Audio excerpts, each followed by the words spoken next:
Alhamdulillah, wa salatu wa salam ala rasulillahi sallallahu alayhi wa sallam. Allahumma la ilma lana illa ma 'allamtana, innaka antal alimul hakim. Amma ba'd.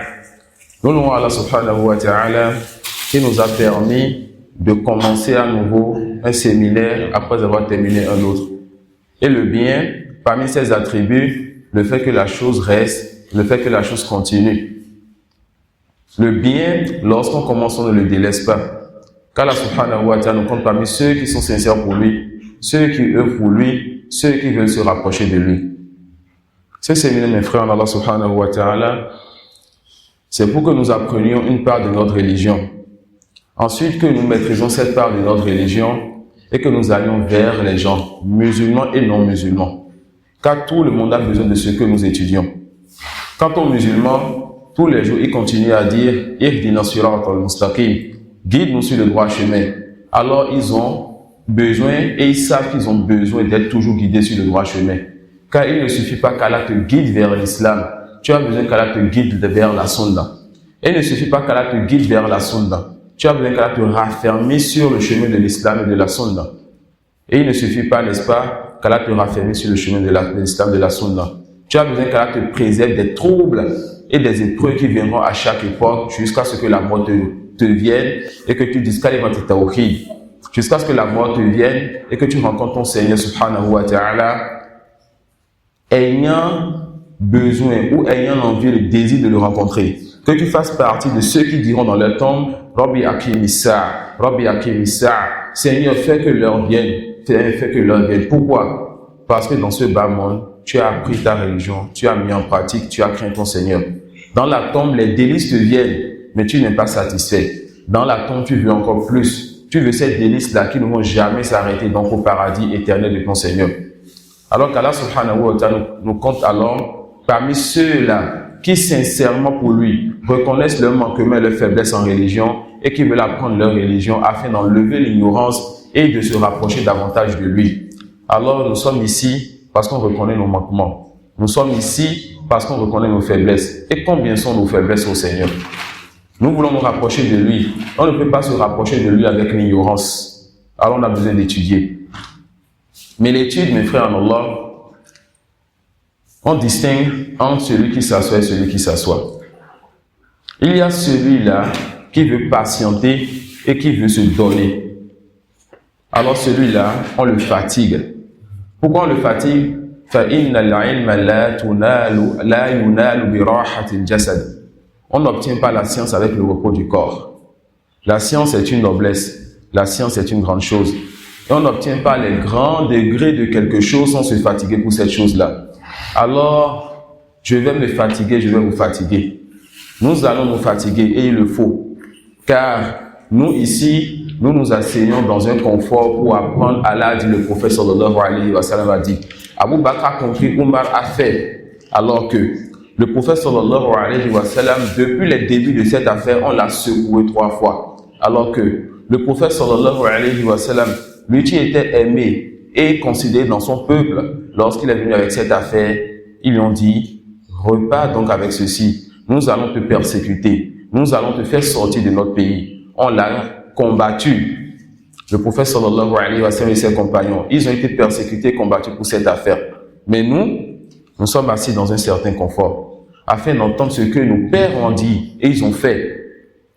Et ça, c'est une grâce d'Allah subhanahu wa ta'ala sur nous. Car il connaît notre faiblesse et il sait que ce que nous on a fait comme effort, c'est de s'asseoir pour écouter. Donc l'histoire, là, cette croyance-là qui nous a précédés, là, l'histoire de ceux-là qui nous ont précédés. Mais attention, on doit écouter pour mettre en pratique. Car la science, quand tu ne mets pas en pratique, la science n'est pas bénéfique pour toi.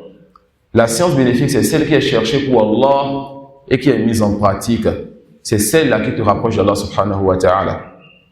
Alors, comme vous le savez déjà, vous connaissez le programme. Et la majorité d'entre vous, vous avez goûté à ce programme précédemment, la première fois, et vous avez patienté pour votre Seigneur. Et si vous êtes revenu, c'est sans doute parce que après cette patience, cette fatigue et cette peine, vous avez ressenti le besoin de revenir. Et certes, les compagnons, lorsqu'ils s'asseyaient avec le prophète sallallahu alayhi wa sallam, et que Allah subhanahu wa ta'ala élargissait leur cœur, ils ressentaient la douceur et la fraîcheur dans leur cœur, ils ressentaient la foi augmenter, ils étaient apaisés. Et lorsque l'un d'entre eux quitte le prophète sallallahu alayhi wa sallam pour un laps de temps pour aller vers sa famille où il va rire, s'amuser, et que ce bas monde revient vers lui quand il quitte donc les assises de science, certains d'entre eux pensent qu'ils sont devenus hypocrites quand ils voient que leur état change. Ils voient que leur état avec le prophète n'est pas leur état dans la famille. Leur état avec le prophète n'est pas leur état dehors. Que dit alors? Si on a eu ce type d'assises où il y avait cette régularité, cette pression, où on disait Allah a dit pendant tout un mois, et qu'après cela, pendant 9-10 mois, on s'est séparés. Alors je pense que j'ai devant moi des cœurs qui sont prêts, des cœurs qui ont envie de profiter. Et vous connaissez déjà, celui qui somnole se lève et se met de l'eau sur le visage, quand on veut des gens qui sont présents et qui vont profiter. Sinon, vous allez dire aux gens, vous avez fait tel séminaire, et vous allez dire autre que ce que vous avez entendu. Donc celui qui voit de la distraction ou bien la fatigue, que celui-là essaye de se remettre donc à l'ordre, Inch'Allah. Nous allons commencer par le premier livre de ce séminaire. Et ce livre, on fera ça tous les matins. Et on a 3 livres à faire les matins. On a le premier livre qui est Qasidatu Abi Ishaq al-Ilbiri. C'est un poème. Le poème de l'imam Abi Ishaq al-Ilbiri. Ensuite, on a Aqidatul Wasitiyya. Quand on viendra sur chaque livre, on dira ce qu'il faut dire en fonction de ce livre, Inch'Allah. Ensuite, on a 200 questions-réponses dans la croyance. Et pour chaque livre, on vous dira la méthodologie. Certains livres, on va se donner, on va plonger dedans et on va expliquer d'une bonne explication. Pour d'autres livres, ce sera de simples ta'liqat afin de vous rappeler ce que vous avez déjà vu. Car par exemple, les 200 questions-réponses, cela est tout simplement Sulam al-Usul. Les 200 questions-réponses, c'est tout simplement Sulam al-Usul. D'accord? Le Cheikh Al-Hafiz Al-Hakami, à quel âge il a écrit Sulam al-Usul? À 19 ans, il a écrit Sulam al-Usul, un livre que les petits et les grands mémorisés étudient jusqu'à présent. Et il a expliqué ça dans un livre qu'il a appelé Ma'arijul Qaboul. 3 gros volumes, près de 1000 pages pour les 3 volumes. Ensuite, il a résumé Ma'arijul Qaboul, il a appelé ça A'lam Sunnatil Manshura, 200 questions-réponses dans la croyance. Donc, on a fait Sulam al-Usul l'année passée. On fera les 200 questions-réponses cette année et ce sera pour vous comme une révision. D'accord? Donc, dans les 200 questions-réponses, on ne va pas trop vous fatiguer. Vous avez déjà vu une partie des choses. Vous serez déjà à la fin de la séance du matin. Il y aura la fatigue, il y aura le stress. Donc, on ne va pas trop appuyer là-bas afin, n'est-ce pas, de ne pas dire que vous n'entendiez pas. Wabillahi tawfiq. Non. تائية بصراحة علي البغي نحتاج إليك إن شاء الله الله يبارك فيك تائية. Vous allez trouver le premier livre dans le petit moutoun des étudiants. Vous allez trouver ça, le rouge, le volume 3. Le rouge, le volume 3, c'est la Qasida. Il s'agit du deuxième livre. À la page 105, à la page 100, là, à la page 35, n'est-ce pas? Donc, j'avais ouvert le Wasitiyya. À la page 35. À la page 35. Ça peut aller? Abou Ismaël J? Non, J. Alors, sachez qu'Allah vous fasse miséricorde, que ce livre que nous voulons étudier, c'est un livre sur le comportement. C'est un livre sur le comportement. Et nos savants nous ont donné cette éducation de donner une grande importance au comportement. Tu peux étudier tout ce que tu veux dans ta religion. Si tu n'as pas le comportement, tu n'as rien étudié dans ta religion. Et celui qui t'a devancé dans le comportement t'a certes devancé dans le grand bien. Et il ne convient pas pour un étudiant en sciences qu'on dise qu'il n'a pas de bon comportement. Il ne convient pas pour un étudiant en sciences qu'on dise qu'il n'a pas de bon comportement. Alors, faites partie des bonnes choses lorsqu'on fait une daoura de toujours mettre ou de souvent mettre le comportement. Afin de dire aux gens, tu prendras, tu vas transmettre. Et faites partie de ta façon de transmettre ce que tu as comme action, ce que tu as comme parole. Tu enseignes par la façon dont tu parles aux gens. Tu enseignes par la façon dont tu te comportes. Quand on voit le bien en toi, il se peut qu'on t'aime et qu'on veuille faire ce bien parce qu'on l'a vu en toi. Tout le monde n'a pas le temps de s'asseoir devant toi pour dire qu'il va t'écouter. mais il se peut que quelqu'un te voit, t'écoute, ou bien voit un certain comportement sur toi dehors, et que cette personne vienne donc sur ton chemin à cause du bien qu'il a vu en toi. Alors, il est donc impératif pour l'étudiant en sciences d'avoir ce qu'on appelle hilyat talibul ilm, la parure de l'étudiant en sciences. D'accord? Et la zina, la parure, celui qui enjolive est de deux types. Il y a ceux qui enjolivent ton corps, et il y a ceux qui enjolivent ton cœur, et c'est la piété. Et dans ce type de livre, nous voulons apprendre ce qui va enjoliver notre corps et notre cœur, mais surtout le cœur. D'accord? Mais surtout le cœur. Car si on réforme le cœur, les gens ne diront pas qu'on a mal parlé. Si on réforme le cœur, les gens ne diront pas qu'on a mal agi. L'auteur de ce livre, c'est le grand savant, Abu Ishaq al-Ilbiri al-Andalusi, rahimahullah ta'ala. Abu Ishaq al-Ilbiri al-Andalusi. Il était un grand poète de l'Andalous.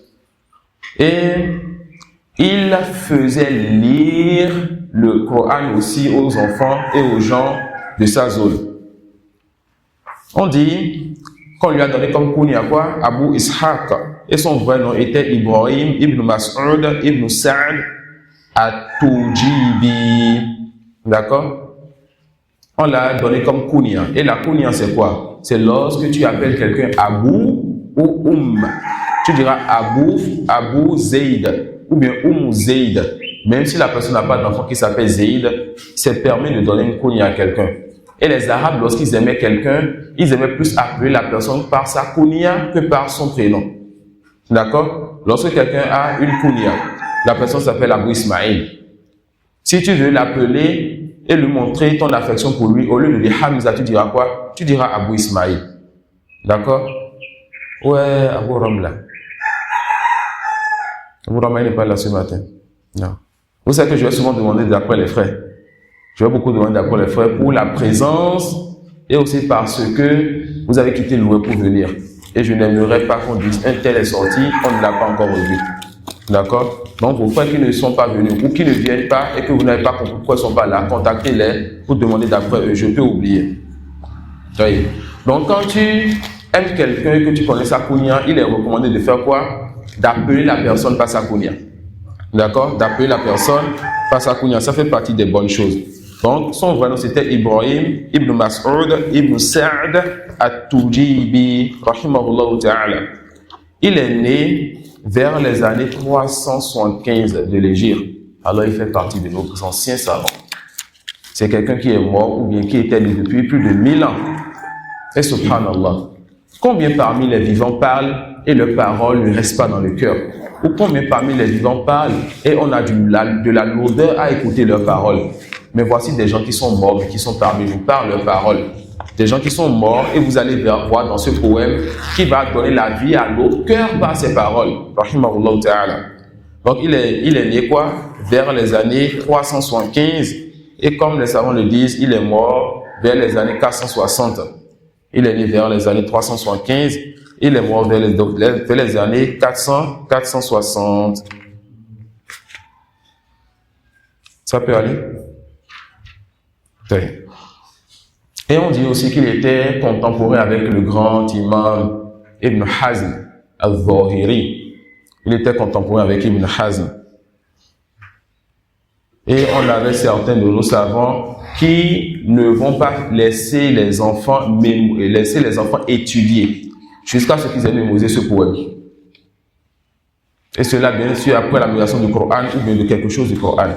Ils ne vont pas laisser les enfants commencer la science jusqu'à ce qu'ils aient mémorisé ce poème à cause du grand bien que renferme ce poème dans le comportement et dans autre chose que nous allons voir, Inch'Allah, tout à l'heure. Inch'Allah. Pourquoi l'auteur a écrit ce poème? Certains disent qu'il a écrit pour donner conseil à son fils. Certains disent qu'il a écrit ce poème pour donner conseil à son fils. Car le père, il veut du bien pour son enfant. Et il n'y a pas quelqu'un pour lequel tu veux du bien et que tu veuilles que cette personne soit meilleure que toi, même si ce n'est ton enfant. Toute personne veut être placée devant. Toute personne veut être meilleure dans ce qu'il prend. Mais on veut toujours que notre enfant, ceux qui nous suivent, soient meilleurs que nous. Et ça, c'est quelque chose qui est fitri. C'est quelque chose qu'Allah subhanahu wa ta'ala, il a mis dans le cœur de tout parent qui n'a pas changé sa saine nature. Alors on dit que c'est un poème qu'il a écrit pour donner conseil à son enfant. Et parmi les choses qu'on dit aussi, que c'est quelqu'un qui l'a insulté dans son temps. La personne l'a insulté, l'a dit de gros mots. La personne lui a dit des paroles qui ne sont pas louables. Alors, subhanallah, ce cheikh, il a repoussé le mal par le bien. Au lieu d'insulter la personne aussi, de dire de gros mots, de dire certaines paroles, il a écrit un poème d'une centaine de vers où il a donné des conseils à cette personne. Aujourd'hui, cette personne, nous ne connaissons pas son nom. Aujourd'hui, cette personne, nous ne savons pas quel gros mot il a dit à ce cheikh. Mais le nom du cheikh est resté et son poème est resté et les croyants mémorisent cela. C'est pas parce que quelqu'un est venu à toi avec un mauvais comportement mais avec l'insulte que tu vas lui donner la même chose, non. Que tu vas lui donner la même chose, non. Repousse le mal par le bien. Et sache que la religion c'est le bon conseil.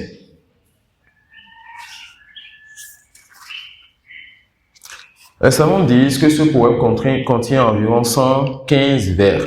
Vous pouvez avoir des ajouts ou des diminutions. Et quand on va commencer, vous allez voir certains mots qui pourraient, n'est-ce pas, être chez vous, qui ne seront pas chez moi. Mais je vais faire en sorte qu'on respecte cette nusra qui est dans vos mains. Et une fois en passant, je vais vous dire dans d'autres nusra, il y a ceci comme mot au lieu de tel mot. D'accord? Et cela, c'est des choses qui sont compréhensibles et on comprend donc cela. Du premier vers au cinquième vers, l'auteur va nous parler de deux choses importantes.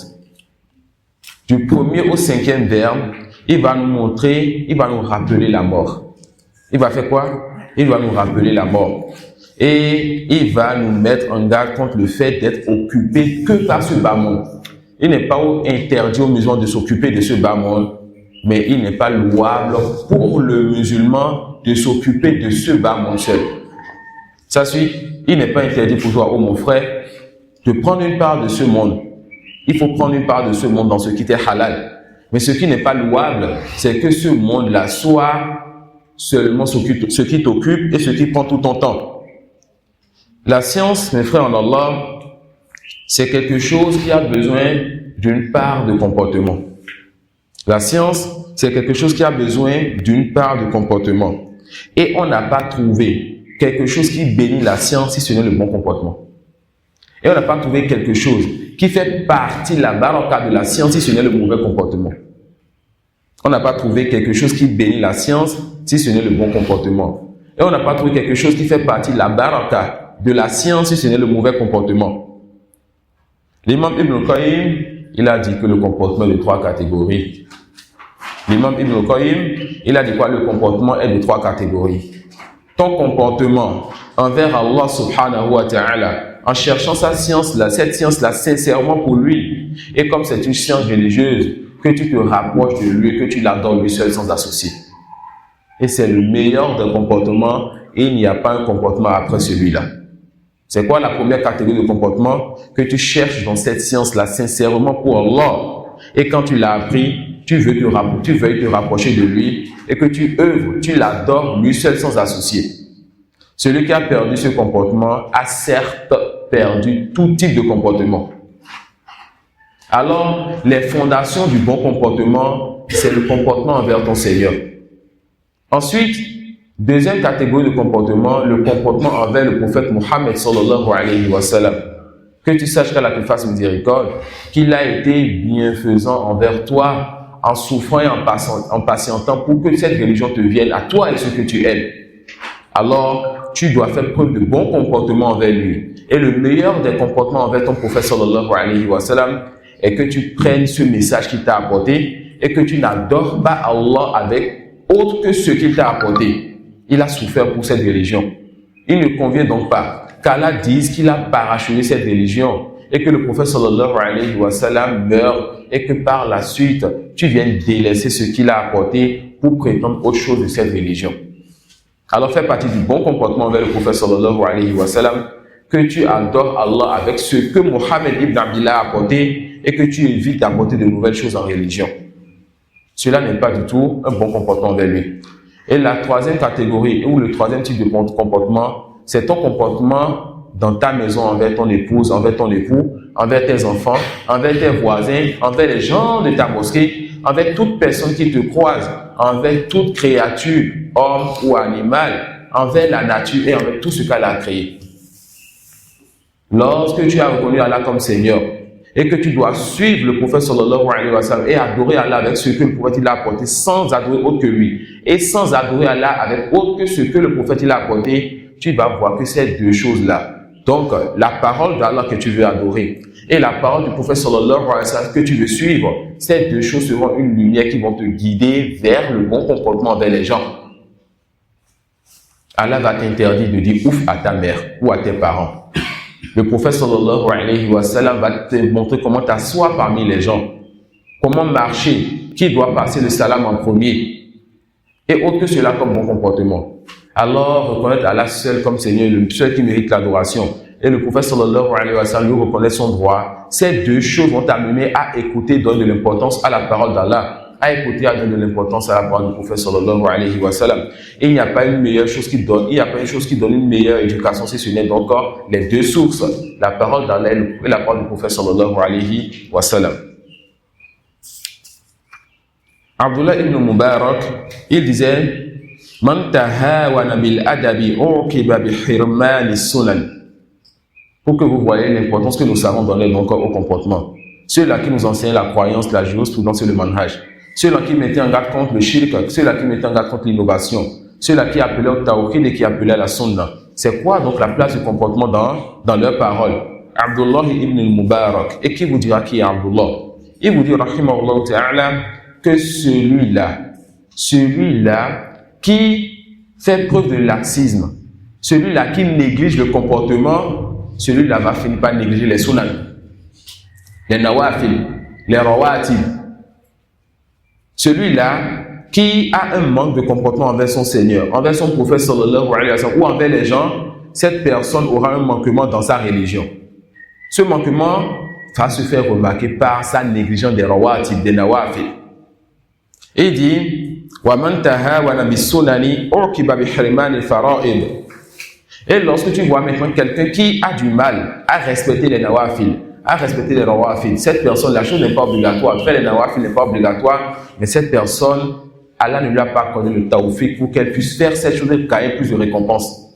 Cette personne sera privée des prières obligatoires. Pas le fait de toujours ou de souvent rater takbiratul ihram, ou par le fait de ne jamais ou presque jamais prier dans le premier rang, ou par le fait, n'est-ce pas, de prier toujours à la maison, ou qu'Allah nous en préserve, par le fait de prier après l'heure.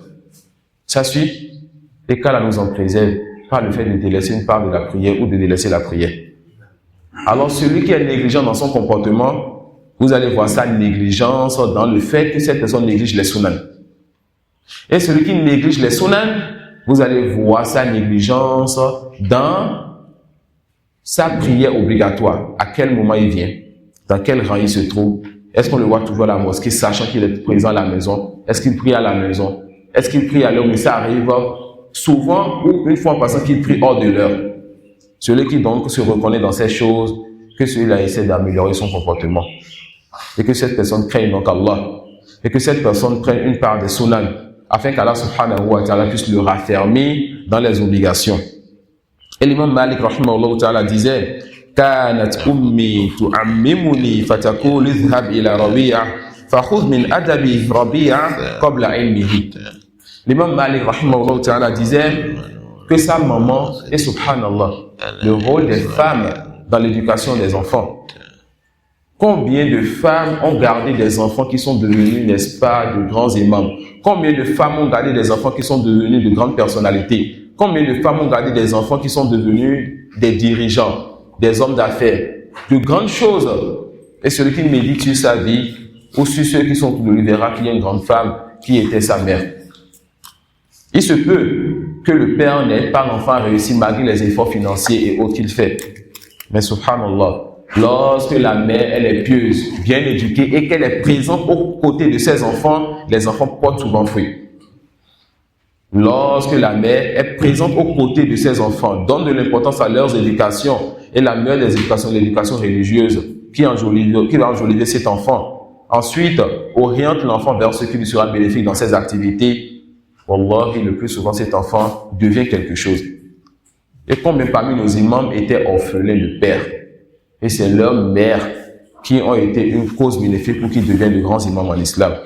La mère prend son enfant, va faire le hajj avec son enfant et laisse son enfant dans une lieu pour que son enfant étudie jusqu'à ce qu'il devienne un grand imam un jour. La mère prend son enfant tous les matins avec le danger dans le désert, avec l'obscurité du matin. Personne pour leur sécurité amène son enfant à la mosquée pour que l'enfant puisse prier, reste là jusqu'à ce que l'enfant finisse de prier, mémorise le Coran, étudie un peu et revient avec son enfant quand le soleil se lève. Et voici l'imam Malik qui nous dit que ma mère mettait sur ma tête le turban. Sa mère lui portait son turban, l'enjolivait, l'habillait. Et lui disait, va vers Rabi'a, ce grand savant de ton époque, et prends de la science, prends du comportement de Rabi'a avant de prendre de sa science. Car sa mère a compris que si le comportement a précédé la science sera bénéfique. Mais si la science est dépourvue de comportement, tu n'as rien étudié. Et parmi nos savants, ceux-là qui, lorsqu'ils voient devant eux un cheikh qui manque de comportement, ils ne s'asseyaient plus avec lui. Ça peut aller? Ils ne s'asseyaient plus avec lui. Et l'imam Malik, subhanallah, lorsque sa mère prenait soin, n'est-ce pas, de son apparence aussi, lorsqu'il a grandi, il ne s'asseyait pas jusqu'à ce qu'il s'enjolive avant d'enseigner. Le comportement, comme on vient de le voir, est très important avant de se lancer dans les études. C'est très important avant de dire que je veux prendre une part de cet héritage, car cela te rendra béni ce que tu veux étudier. Et l'auteur, comme on l'a dit, dans les premiers vers de ce livre, il va nous parler de la mort. Et celui qui se rappelle souvent de la mort, que ce bas monde est éphémère, celui-là, son intérieur va s'améliorer. Celui-là va purifier et améliorer son intérieur. Celui qui se rappelle souvent de la mort, celui-là sait que dans ce monde, c'est des provisions qu'il veut prendre. Il ne perd pas le temps avec les choses qui ne seront pas utiles pour lui pour son voyage, mais il prend ce qui lui sera utile. Celui qui se rappelle souvent de la mort réforme son cœur. Et si le cœur se réforme, alors c'est un grand bien pour le serviteur, car les membres aussi vont se réformer. Voilà pourquoi le prophète sallallahu alayhi wa sallam nous disait « Akthiru min zikri hadimi laddat » Rappelez-vous souvent de cette mort-là qui détruit les plaisirs. Cette mort-là qui fera en sorte que tu entends qu'un tel est mort, tu es dans un plaisir et tu as du dégoût.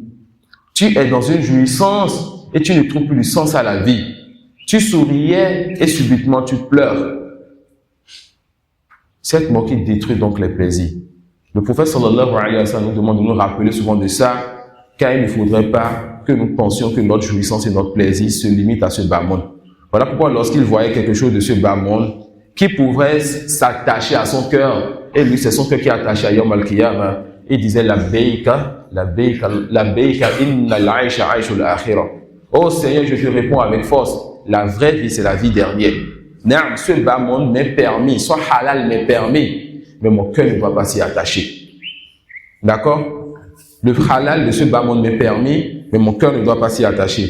Et Allah subhanahu wa ta'ala dit kullu nafsin dha'iqatul maut, que tout âme va goûter à la mort. Naam, Danisha. Bismillahir Rahmanir Rahim. تفت فؤادك الأيام فتى وتنحت جسمك الساعة نحتا. نعم. نعم. وتدعوك المنون دعاء صدق ألا يا صالح أنت أريد أنت. نعم. L'auteur, il dit تفت فؤادك الأيام فتى وتنحت جسمك الساعة نحتا وتدعوك المنون دعاء صدق ألا يا صاحي أنت أريد أنت. Je veux vos cœurs avant vos oreilles. Je veux des cœurs qui sont ouverts pour écouter les paroles de ce noble savant. Des paroles de quelqu'un qui donne des conseils, soit à son enfant, soit à quelqu'un qui lui a donné du mal et veut repousser ce mal par le bien. Je veux vos cœurs, car nous avons besoin de ce qu'il nous a dit dans ces deux bêtes. Et si Allah nous permet de pouvoir expliquer tous ces deux bêtes, c'est qu'on a dit un grand bien ce matin. Il dit, Tafuttu fu'adaka al-ayyamu fatta. Tafuttu, Yani tankasiru. Tafutu tankasiru. L'auteur te dit que chaque jour qui se passe dans ta vie, ton cœur se casse et se brise petit à petit. Il te dit chaque jour qui passe dans ce bas monde, ton cœur se casse et se brise petit à petit. Ton cœur se détruit de ce qu'il voit de ce bas monde, de ce à quoi il s'accroche et il s'attache dans ce bas monde. Des plaisirs de ce bas monde qui le distraient par rapport au plaisir éternel de la vie dernière. Comme l'a dit Hassan al-Basri, Ibn Adam, ô fils d'Adam, Innaka ayyam, tu n'es qu'un nombre de jours. Ô fils d'Adam, tu n'es qu'un nombre de jours. Fa'idha zahaba yawmun zahaba ba'duka. Ô fils d'Adam, tu n'es qu'un nombre de jours. Tu es combien de jours? Tu es tel nombre de jours qu'on va dire 60 ans, tel nombre de jours qu'on va dire 70 ans, tel nombre de jours qu'on va dire 80 ans. Quand nous prête longue vie dans son obéissance, il dit, tu n'es qu'un nombre de jours. Et chaque jour qui part, c'est une partie de toi qui s'en va. Méditez un peu sur cela. Tu n'es qu'un nombre de jours. Chaque jour qui s'en va, c'est une partie de toi qui s'en va. Alors décide pour toi-même.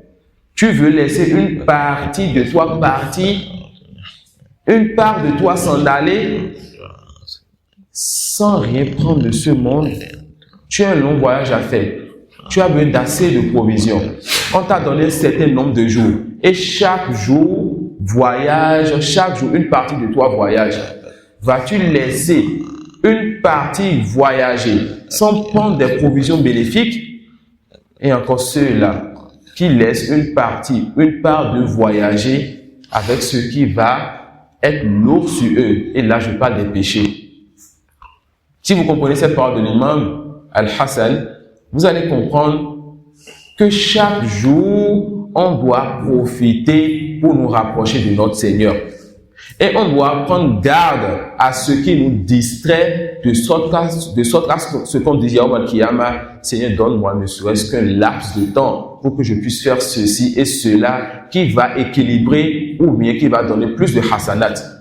Alors que tu as eu ce laps de temps ici, tu as eu des jours et des jours ici. Et qu'Allah nous préserve, que Yawm al-Qiyamah, tu vois donc que tu as pris une part de ce temps précieux-là, que tu as mis dans ce que ton Seigneur n'agrée pas, que tu as mis dans la désobéissance. Il dit quoi? Ô fils d'Adam, tu n'es qu'un nombre de jours. Et chaque jour qui part, une part de toi s'en va.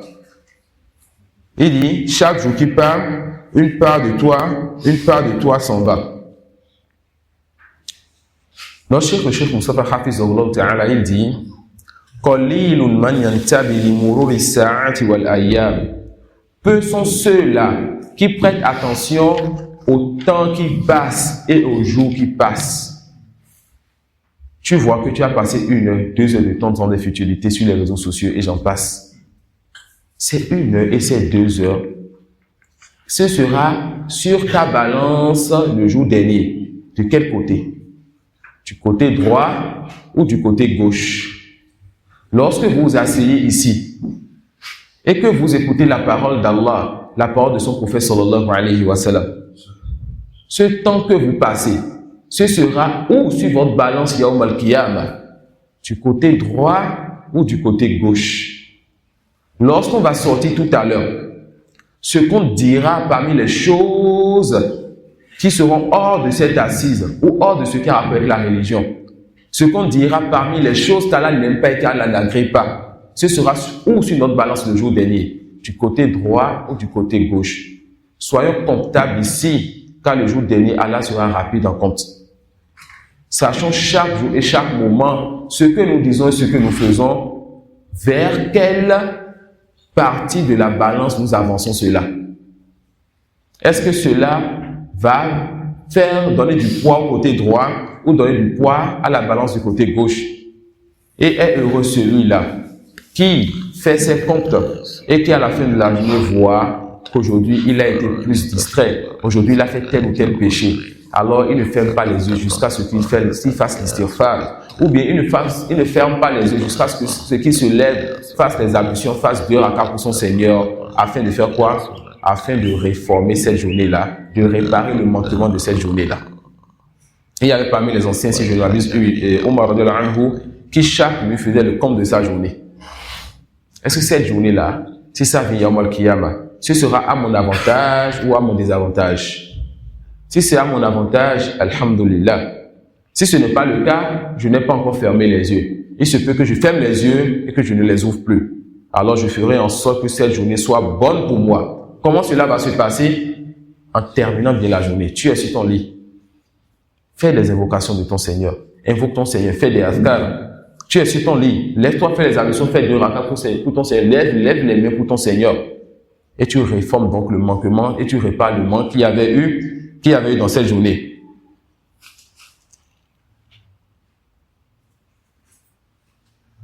Le Cheikh Moustapha Ali Hafizahullah, Amma ta'lam anna al-yawma allazi taghrubu shamsuhu idha gharabat dhahabat ila Allah shahidan lak aw shahidan alayk. Ne sais-tu pas que la journée, lorsque le soleil se couche, cette journée va vers son Seigneur afin de témoigner pour toi ou contre toi. Le jour dernier, la terre va témoigner. Tes membres vont témoigner. Le jour dernier, tout ce qu'Allah subhanahu wa ta'ala a créé sera témoin pour toi ou contre toi. Et fait partie de ces choses-là, cette journée que tu as commencé tout à l'heure et qui va s'achever par le coucher du soleil. Ce laps de temps, lever du soleil au coucher du soleil, qu'est-ce que cette journée dira de toi? Le jour là où il y aura ce tremblement de terre. Lorsque la terre va trembler, qu'est-ce que la journée dira donc de toi? Qu'est-ce que la terre dira de toi? Seigneur, aujourd'hui, avec ces pieds que tu l'as créé, il a pris ce bien que tu lui as donné comme véhicule, il a pris ce bien que tu lui as donné comme argent, il est allé dans ce lieu que tu détestes, ô Seigneur. Seigneur, ce jour-là, il a pris les pieds que tu lui as créés, il a pris l'eau que tu lui as donnée, il a fait ses ambitions comme tu l'as ordonné, il est allé vers ton agrément et vers ta satisfaction et il a prié pour toi, ô Seigneur, et tu sais mieux que moi. Le jour dernier, est-ce qu'on dira qu'on a rempli notre temps, nos journées, de ce qui nous rapproche de notre Seigneur, ou bien est-ce qu'on a rempli une part de cela, de ce que notre Seigneur déteste? Les savants disent, chaque fois qu'un jour part, une part de ta durée de vie diminue. Une part de ta durée de vie diminue. Un jour qui passe, c'est une diminution donc de ta journée de vie. Regardez les choses comme si on avait donné à l'un d'entre nous 75 ans. Actuellement, il a 45 ans. Et cette personne, tous les jours, voit son compteur, les secondes diminuent. Comment on va vivre? Comment on va passer notre temps? Lorsqu'on voit que chaque jour, le temps est en train de diminuer et que les choses à faire sont multiples dans ce bas monde comme les choses religieuses, la personne va s'asseoir un temps et écrire les choses les plus importantes, ensuite le plus important, ensuite l'important, et va délaisser les futilités. Alors il va prendre soin de sa vie. Lorsqu'il se lève, il saura qui et comment parler, quoi dire et à qui parler.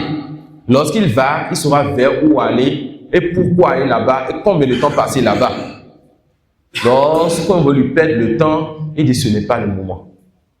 Ce monde, c'est une vie d'œuvre. Et la vie dernière, c'est une vie de récompense.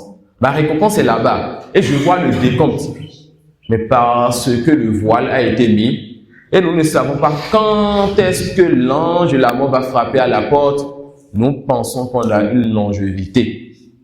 Et fait partie des choses qui rendent dur le cœur et qui trompent le serviteur, le fait qu'il pense qu'il va vivre longtemps. Le fait qu'il pense qu'il va vivre longtemps.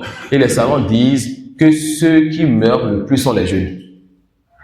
Pourquoi? Parce qu'on a vu qu'il y a plus de jeunes que de vieux.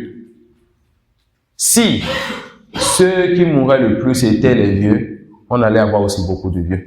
Je ne sais pas si vous avez compris ça. Non. Parce que les jeunes meurent le plus, ils n'ont pas le temps de vieillir. Ça suit? Parce que ceux qui meurent le plus, c'est les jeunes. Ils n'ont pas le temps de vieillir. Alors, oh mes frères, oh jeunes, sache que la mort peut frapper à la porte à tout moment. Et quand cela vient, tu seras seul dans une tombe comme tu étais seul dans le ventre de ta mère. Mais là-bas, ce n'est pas le repos. C'est soit deux anges qui vont venir te questionner et ensuite, on fera venir à toi quelqu'un d'une belle apparence qui sera tes bonnes actions. Ces actions que tu as avancées ces journées-là, soit ce sera deux anges qui vont te questionner et par la suite, ce sera donc tes mauvaises actions que tu vas détester voir. Alors dis-moi donc, regarde ce que tu as comme âge, regarde ce que tu as déjà dit et fait, et que ton Seigneur il est témoin, et que tes membres sont témoins, et que cette terre-là est témoin.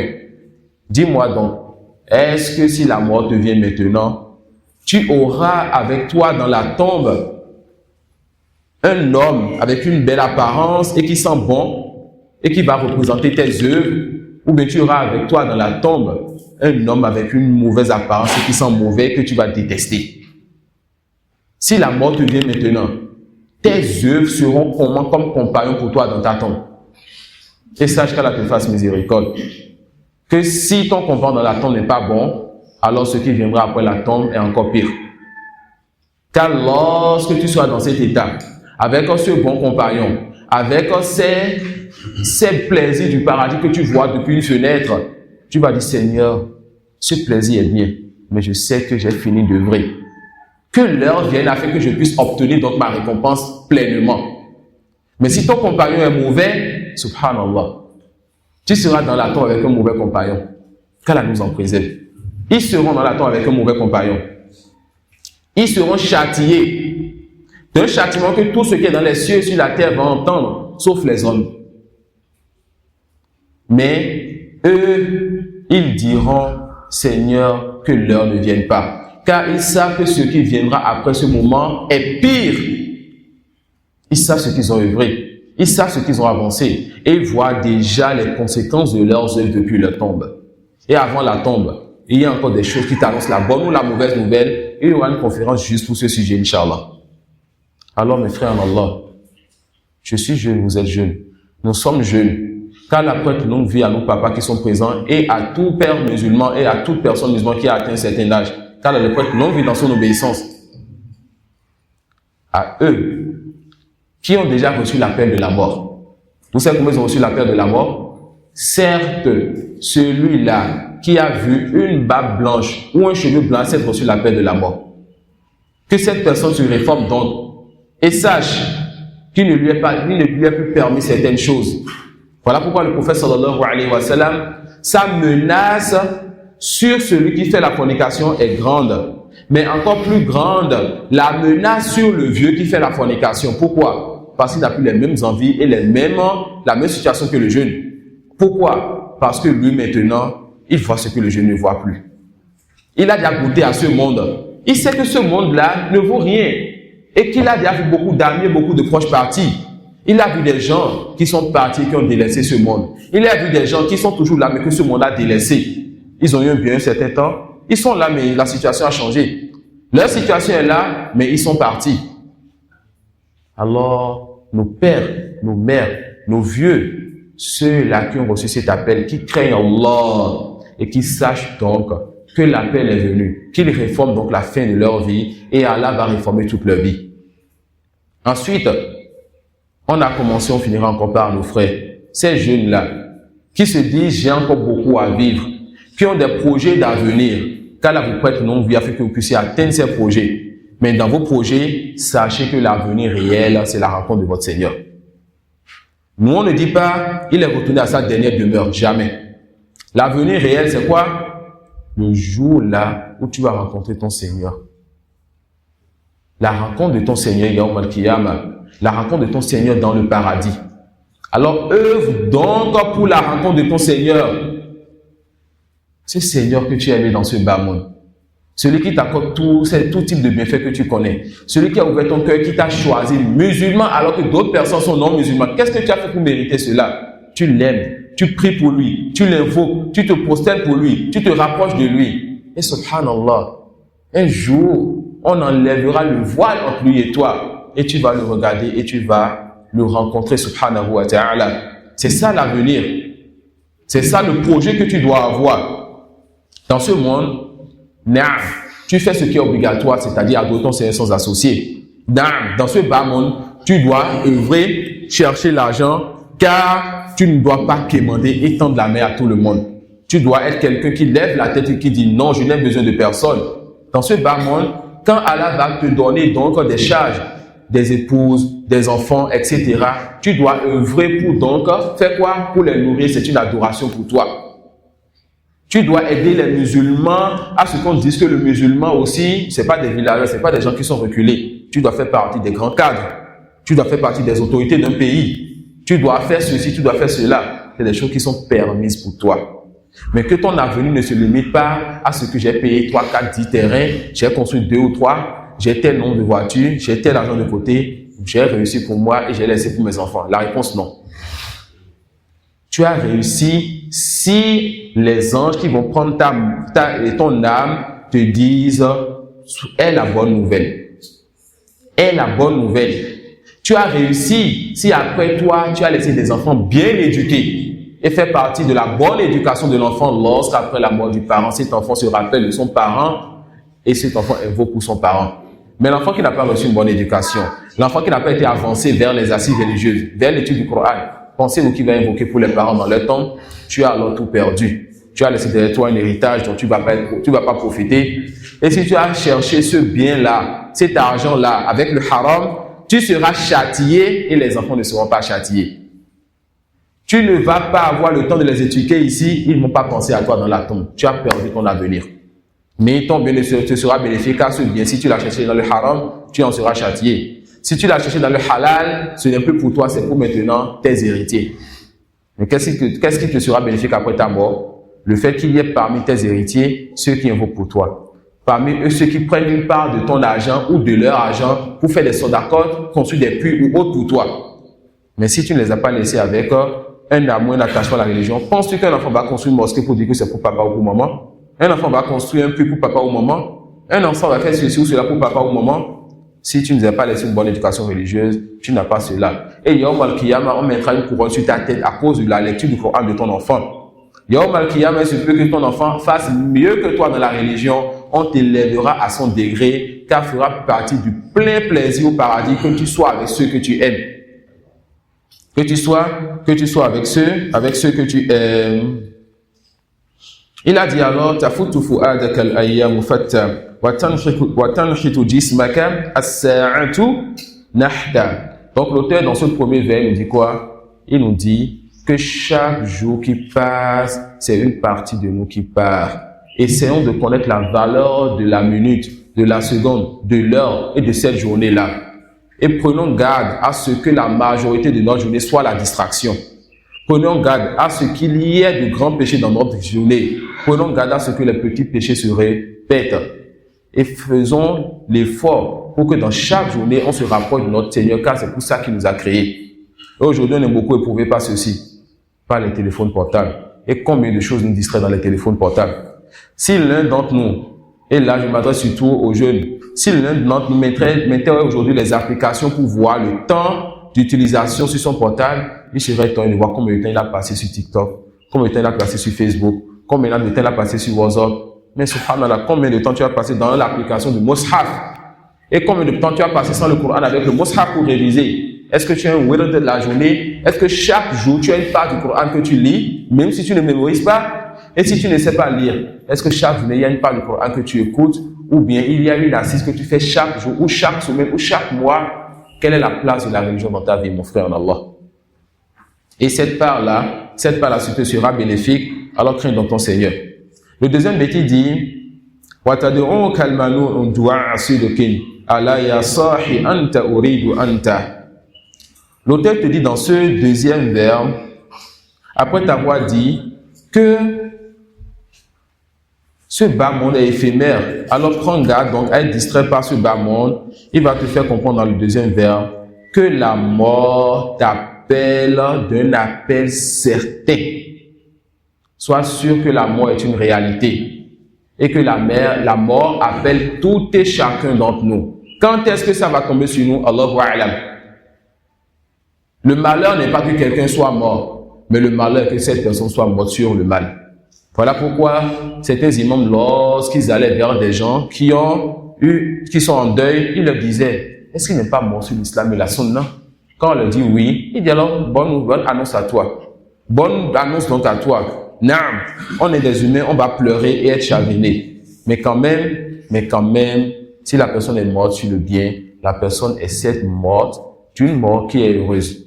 Cette personne n'a qu'à partir et qu'on demande à Allah subhanahu wa ta'ala de les réunir dans le bien et dans son paradis. Donc dans le deuxième bête, l'auteur nous rappelle quoi? Il nous rappelle que la mort nous appelle tous et qu'on ne sait pas quand est-ce que cette mort-là viendra. Allah subhanahu wa ta'ala dit إنما تكونوا يدرككم الموت ولو كنتم في بروج مشيدة. Sur les scènes de tradition, Allah subhanahu wa ta'ala dit, où que vous soyez, la mort vous atteindra. Fussiez-vous dans des tours imprenables. Même si la personne se mettait dans des trous imprenables, la mort donc va l'atteindre. Personne ne peut fuir donc cette mort. Alors ne fuyez pas le fait de vous rappeler de cette mort, car ça vous donnera la vie du cœur.